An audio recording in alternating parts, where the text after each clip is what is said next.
The Nigerian Center for Disease Control, NCDC's latest report for January to 2nd June 2019 shows that a total of 2,639 cases of Lassa fever have been reported from 22 states, out of which 581 were confirmed positive, 15 probable, and 243 negative. It adds that since the onset of the 2019 outbreak, there have been 130 deaths in confirmed cases. Edo State, which unfortunately tops with 36% of the total number of confirmed cases this year, has maintained this position for the past 4 years. Professor Dennis Agbonlao is a medical laboratory scientist. He was part of the pioneering research team called in to tackle the problem in the early days when the disease broke out. Considering how long the disease has afflicted Nigerians, the question is, why is the nation still finding it a hard nut to crack? Identifying mastomys as a genus of rodent that carries it is not even necessary as far as I'm concerned, because we are not even sure as we speak today that it's only mastomys natalensis species that carries the virus.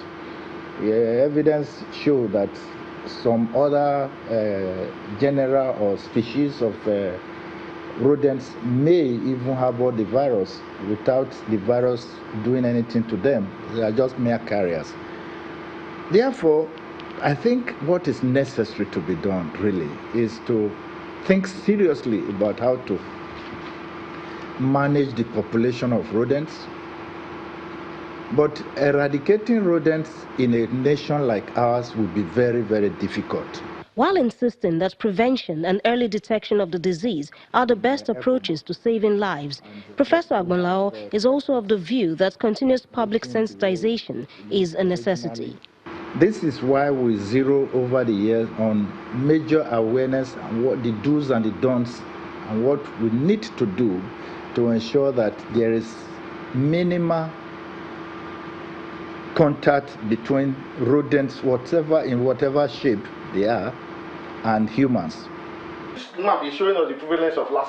At the government side, Dr. Bruce Osa, the Edo State Director, Disease Control, holds sway.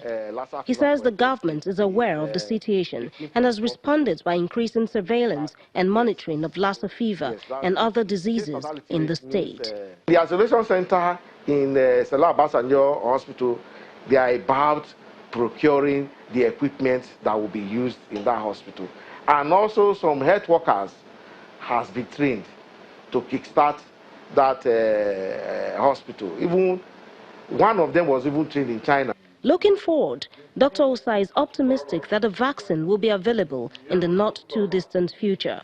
They've really tested some vaccines in some countries like Liberia, Sierra Leone. But in the nearest future, within 2-3 years, there will be a vaccine in the world that will be used for Lassa fever.